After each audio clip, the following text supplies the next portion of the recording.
Pernahkah kalian membayangkan tentang sistem peredaran darah manusia? Sistem peredaran darah manusia sangat penting bagi kehidupan manusia tentunya. Dengan adanya sistem peredaran darah, oksigen yang kita hirup dan sari-sari makanan yang telah kita cerna bisa diterima oleh organ-organ tubuh. Nah, terlihat kan betapa pentingnya sistem peredaran darah kita? Oleh karena itu, yuk dengan senang hati kita mempelajari materi ini agar lebih mengenal dan memahami bagaimana sih sistem peredaran darah dalam tubuh. Organ peredaran darah terdiri atas jantung, darah, dan pembuluh darah. Darah akan dipompa oleh jantung melalui pembuluh darah untuk diedarkan ke seluruh tubuh. Hal ini seperti saluran air yang mana air akan dipompa oleh keran air melalui selang atau saluran air untuk ditampung di bak ataupun tempat penampungan air lainnya. Karena terdapat 3 organ peredaran darah yang utama, mari kita belajar satu persatu. Yang pertama ada darah. Teman-teman tahu tidak kalau 8% dari total berat badan kita adalah darah? Darah adalah alat pengangkut dalam tubuh. Pada orang dewasa, rata-rata terdapat 4,5 sampai 5,5 liter darah yang bersirkulasi dalam tubuh. Untuk itu, apa sih sebenarnya fungsi darah? Fungsi darah yang pertama adalah alat transportasi.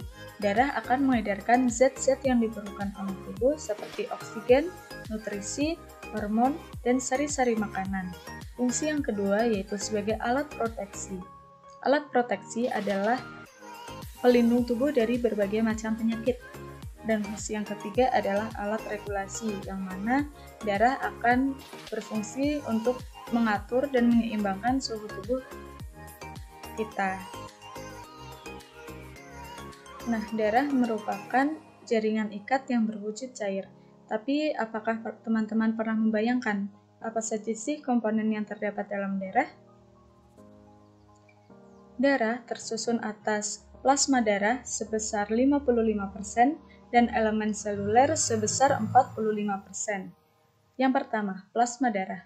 Plasma darah merupakan cairan ekstraseluler yang mengandung zat-zat terlarut. Plasma darah tersusun atas 91,5% air dan 8,5% zat-zat terlarut yang mana di dalamnya berisi protein, sari-sari makanan, hormon, antibodi, dan zat-zat lainnya. Kemudian, elemen seluler sebesar 45%. Elemen seluler mengandung sel-sel darah. Apa saja sel-sel darah itu? Darah tersusun atas 3 elemen atau 3 sel-sel darah, yaitu sel darah merah atau eritrosit, sel darah putih atau leukosit, dan keping darah atau trombosit. Nah, yang pertama, sel darah merah atau eritrosit. Eritrosit merupakan sel darah paling banyak dalam darah, yang mana setiap 1 mm kubik atau kurang lebih sekitar 1 tetes darah terdiri atas 4-5 juta sel darah merah. Nah, fungsi utama sel darah merah adalah untuk mengangkut oksigen ke seluruh tubuh dan mengantarkan karbon dioksida ke paru-paru. Sel darah merah berbentuk bulat pipi dengan bagian tengahnya cekung atau bikonkav. Sel darah merah tidak mengandung inti sel. Nah, warna merah pada sel darah merah disebabkan adanya hemoglobin atau biasa kita sebut dengan Hb. Jika teman-teman kekurangan sel darah merah, maka akan terdapat penyakit yang bernama anemia nih. Nah, dampak yang disebabkan oleh penyakit ini lumayan loh. Penyakit anemia biasanya akan lebih cepat lelah dari orang kebanyakan. Hal ini terjadi karena suplai oksigen yang dibawa oleh sel darah merah untuk tubuh itu kurang, sehingga oksigen yang diterima oleh tubuh kita juga berkurang.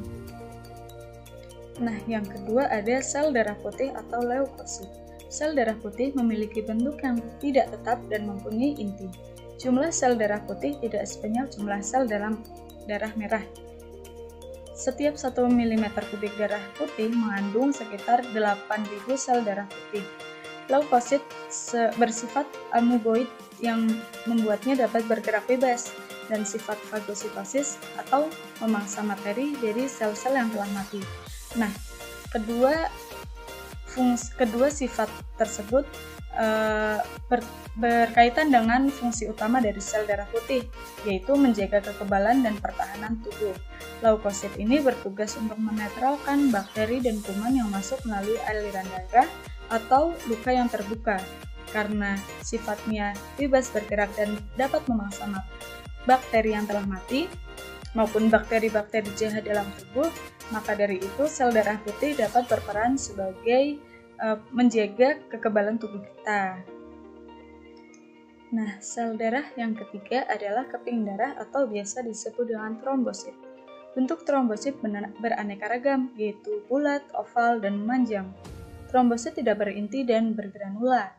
Jumlah sel pada orang dewasa sekitar 200.000 hingga 500.000 sel per 1 mm kubik darah. Keping darah sangat berhubungan dengan proses pengeringan luka, sehingga tidak heran jika ada orang yang menyebut keping darah dengan sel darah pembeku.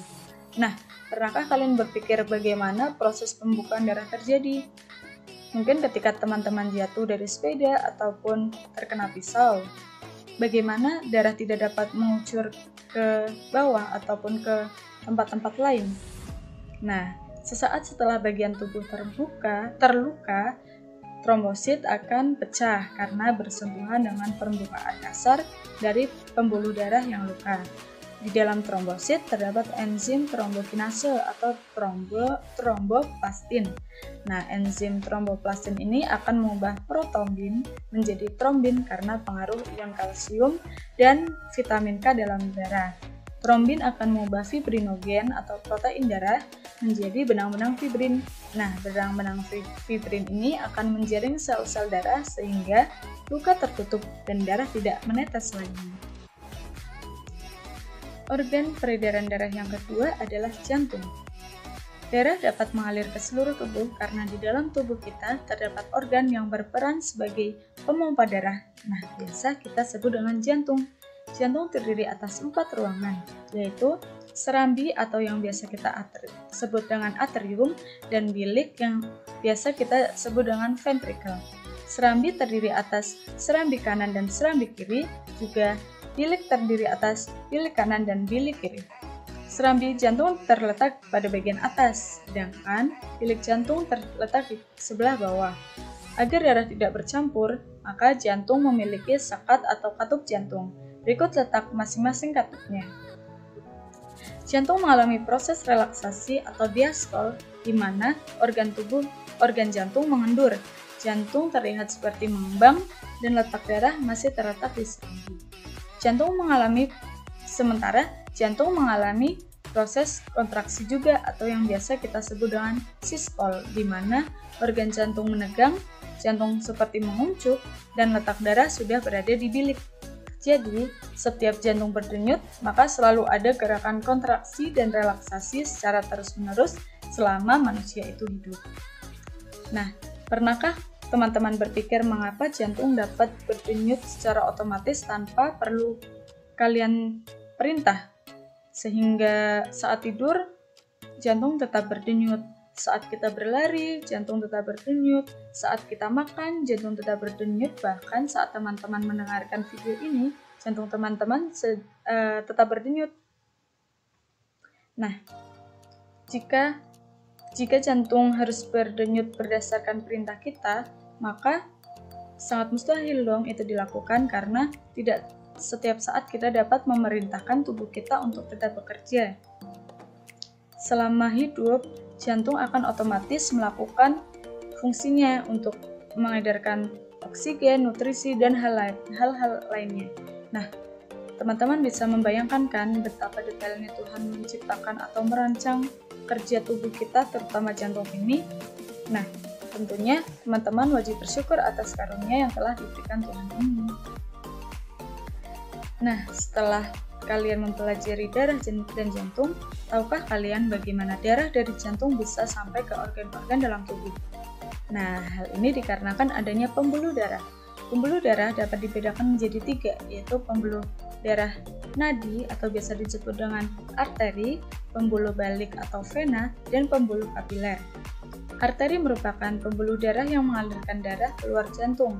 Terlihat ada aorta, yaitu pembuluh nadi terbesar. Lalu ada pembuluh kapiler. Nah, pembuluh ini merupakan pembuluh kecil yang langsung terhubung dengan organ tubuh manusia.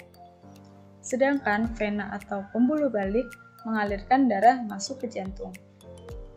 Arteri berisi darah yang mengandung oksigen, kecuali pembuluh arteri pulmonalis. Vena berisi darah yang banyak mengandung karbon dioksida, kecuali vena pulmonalis. Arteri pulmonalis mengantarkan darah dari jantung ke paru-paru, sementara vena pulmonalis mengantarkan darah dari paru-paru ke jantung. Saat relaksasi, bentuk jantung mengembang dan darah masih berada di serambi kanan dan kiri. Katup terbuka, lalu darah menuju bilik. Saat berkontraksi, bentuk jantung menguncup dan darah mulai dipompa menuju pembuluh darah ke paru-paru dan ke seluruh tubuh, lalu ke jantung lagi. Nah, peredaran darah manusia termasuk peredaran darah tertutup karena darah selalu beredar di dalam pembuluh darah manusia. Setiap beredar, darah melewati jantung 2 kali sehingga disebut dengan peredaran darah ganda. Pada peredaran darah ganda tersebut, dikenallah peredaran darah kecil dan peredaran darah besar. Pada peredaran darah besar, darah di serambi kiri menuju bilik kiri, lalu menuju ke pembuluh darah dan berkumpul sementara di aorta. Kemudian menuju ke seluruh tubuh melalui pembuluh arteri. Setelah itu, melalui pembuluh balik atau vena, darah akan menuju ke serambi kanan dan lanjut ke balik kanan. Sementara itu, peredaran darah kecil, darah mengalir dari bilik kanan ke arteri pulmonalis di paru-paru, mengalami pernapasan, lalu menuju vena pulmonalis. Kemudian kita akan belajar tentang warna darah pada manusia. Nah, jika darah berwarna merah, maka darah tersebut banyak mengandung oksigen dan sari-sari makanan. Sementara, jika darah berwarna biru, maka darah tersebut mengandung karbon dioksida yang banyak dan sedikit sari-sari makanan. Saat darah menuju paru-paru, darah masih berwarna biru sehingga masih mengandung banyak karbon dioksida. Saat sampai di paru-paru, terjadi proses pernapasan. Karbon dioksida dihembuskan dan kita menghirup oksigen. Oksigen akan berikatan dengan hemoglobin sehingga darah berwarna merah. Di saat yang bersamaan, saat darah menuju ke tubuh, darah masih berwarna merah karena masih mengandung banyak oksigen. Kemudian, oksigen dan sari-sari makanan akan dipakai oleh tubuh, sehingga saat kembali ke jantung, darah berwarna biru dan mengandung banyak karbon dioksida. Kemudian, apakah teman-teman pernah menghitung denyut jantung masing-masing? Berapa kali jantung berdenyut setiap menitnya? Denyut jantung dapat dirasakan salah satunya pada denyut nadi tangan. Coba bandingkan denyut jantung teman-teman dengan denyut jantung saudara teman-teman ataupun keluarga teman-teman. Nah, apakah sama atau berbeda? Nah, oleh karena itu, kita akan mempelajari beberapa faktor-faktor yang memengaruhi frekuensi denyut jantung. Di antaranya adalah kegiatan atau aktivitas tubuh. Orang yang melakukan aktivitas memerlukan lebih banyak sumber energi berupa glukosa dan oksigen dibandingkan dengan orang yang tidak melakukan aktivitas seperti duduk, santai, atau tiduran. Untuk memenuhi kebutuhan sumber energi dan oksigen tersebut, jantung harus memompa darah lebih cepat sehingga denyut jantungnya terasa lebih banyak atau lebih cepat ya. Kemudian yang kedua ada jenis kelamin. Pada umumnya, perempuan memiliki frekuensi denyut jantung yang lebih tinggi daripada laki-laki. Pada kondisi normal, denyut jantung perempuan sekitar 72 hingga 80 denyutan per menit. Sementara, denyut jantung laki-laki berkisar antara 64 hingga 72 denyutan per menit. Faktor yang ketiga adalah suhu tubuh. Semakin tinggi suhu tubuh, maka semakin cepat frekuensi denyut jantung. Hal ini terjadi karena adanya peningkatan proses metabolisme sehingga diperlukan peningkatan pasokan oksigen dan pengeluaran karbon dioksida. Faktor yang keempat adalah umur. Pada janin, denyut jantung dapat mencapai 140 hingga 160 denyutan per menit. Semakin bertambah umur seseorang, semakin rendah frekuensi denyut jantung. Hal ini berhubungan erat dengan makin berkurangnya proporsi kebutuhan energinya. Sementara faktor yang terakhir adalah komposisi ion. Berdenyutnya jantung secara normal tergantung pada keseimbangan komposisi ion di dalam darah. Nah, ketidakseimbangan ion dapat menyebabkan hal-hal yang berbahaya bagi tubuh. Nah, teman-teman mengerti kan betapa pentingnya sistem peredaran darah dalam tubuh kita? Akan tetapi, apakah teman-teman tahu bahwa sistem peredaran darah juga memiliki gangguan atau kelainan? Apa saja itu dan bagaimana cara mencegah atau menanggulanginya? Baik, kita akan belajar satu persatu ya. Yang pertama adalah jantung koroner. Penyakit ini terjadi jika arteri koronaria tidak dapat menyuplai darah yang cukup ke otot-otot jantung. Arteri koronaria merupakan pembuluh darah yang menyuplai nutrisi dan oksigen ke otot-otot jantung. Kondisi ini dapat terjadi karena arteri ini tersumbat oleh lemak atau kolesterol.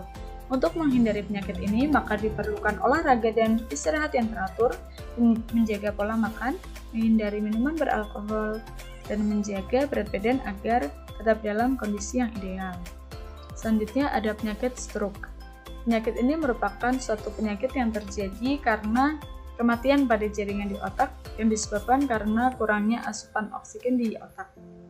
Hal ini terjadi karena pembuluh darah pada otak tersumbat oleh lemak atau kolesterol ataupun salah satu pembuluh darah di otak pecah. Selanjutnya ada varises. Varises adalah suatu keadaan di mana pembuluh darah balik atau vena mengalami pelebaran dan terpuntir. Gangguan ini biasanya terjadi di daerah kaki. Nah, upaya apa yang dapat kamu lakukan agar terhindar dari varises? Yang pertama adalah ketika kamu tidur, sebaiknya tungkai dinaikkan kurang lebih 15 hingga 20 cm. Aktivitas ini sebaiknya dilakukan setelah kalian melakukan perjalanan jauh atau aktivitas yang melelahkan. Nah, kita juga harus menjaga berat badan agar tetap ideal, menghindari berdiri terlalu lama, berolahraga secara teratur, dan mengurangi memakai sepatu dengan hak tinggi. Selanjutnya ada anemia.